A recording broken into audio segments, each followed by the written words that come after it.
존재나 비존재의 환영이 없을 때 그것이 빠라브라만입니다. 그것은 비어 있는 것이 아니라 모든 것에 편재하고 지속적입니다.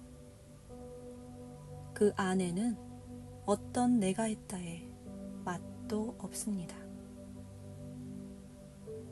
왜 우리는 이 세계에 그토록 많은 중요성을 부여하고 있을까요? 세계는 우리의 지각성 안에 있는데 이 지각성이 중요합니다.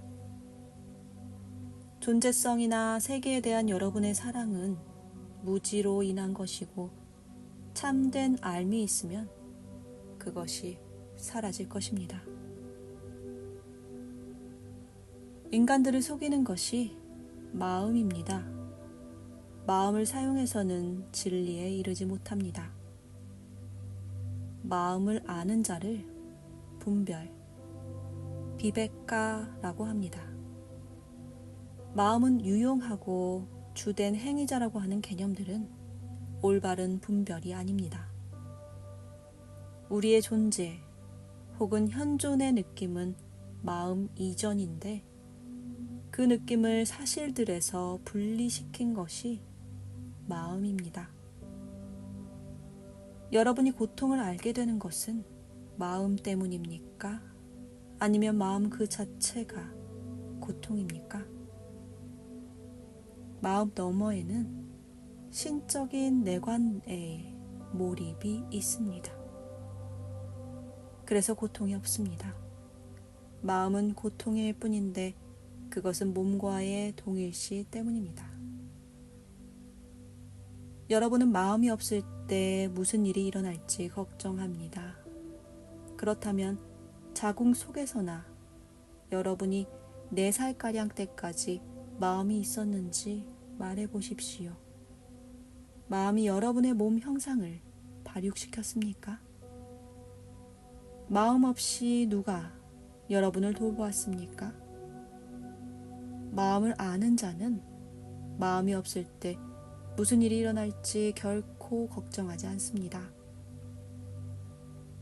여러분에게 마음이 중요한 건 여러분이 정확히 마음이 시키는 대로 하기 때문입니다. 여러분이 분별을 사용하여 마음을 아는 자가 되면 이것을 깨달을 것입니다. 마음이 있으면 즐거움보다 고통이 더 많습니다. 별 이유 없이 여러분이 불행해지고 죽을 때까지 괴로워합니다. 마음을 규제하려면 분별을 사용해야 합니다. 분별로서 우리가 몸도 아니고 몸의 사뜨와 순수성도 아니라는 것을 알게 될 때 우리는 어떤 상황에서도 영향받지 않게 됩니다. 그러나 우리가 복이 있어서 참 스승을 만나고 그의 말씀을 고수하면서 다른 모든 가르침을 무시할 때만 그것이 가능해집니다. 브라마는 무한한 이름이 있지만 여러분은 그것 자체다 라는 스승의 언명만 받아들이십시오. 신은 우리가 있는 곳에 있고 그는 이 우주로 눈에 보입니다.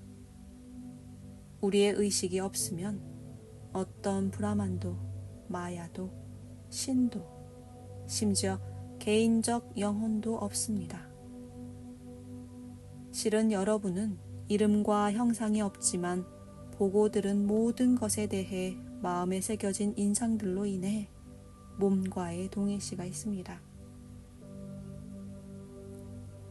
여러분의 의식이 이스와라, 하느님이 존재한다는 증거입니다. 여러분은 이스와라 이전입니다. 이스와라라는 단어는 형상을 가진 한 개인을 말하는 것이 아니지만 그것이 전 우주로서 나타납니다.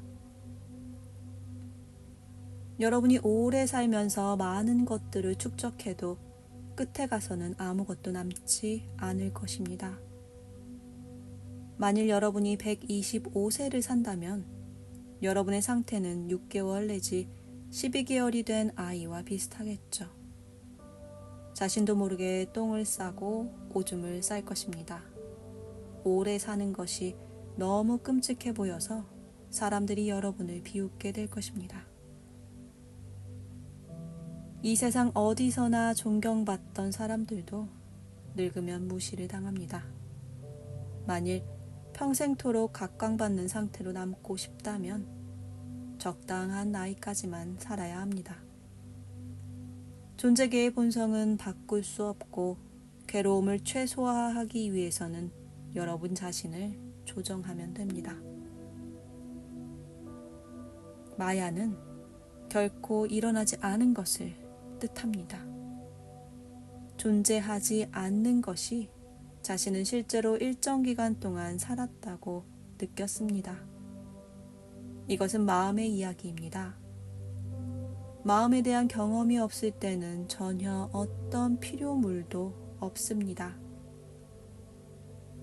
여러분이 자신의 존재와 행위들을 확신하는 한 마음이 여러분을 괴롭힐 것입니다. 의식은 한 개인이 아니고 현현된 지각성일 뿐입니다. 몸은 형상이 있지만 여러분에게 내가 있다는 느낌을 안겨주는 의식에 무슨 형상이 있습니까? 여러분은 언제 자신의 존재를 처음 알게 되었습니까? 무슨 책을 읽어서 그것을 알 수 있습니까? 여러분은 자신에게 갑자기 일어난 그 존재입니까? 아니면 자신의 존재를 알기 이전입니까? 지각성을 아는 자는 그것과 멀리 떨어져 있습니다. 만일 여러분의 행동이 이런 이야기와 부합하게 변한다면 이미 있는 완전함이 여러분의 것이 될 것입니다.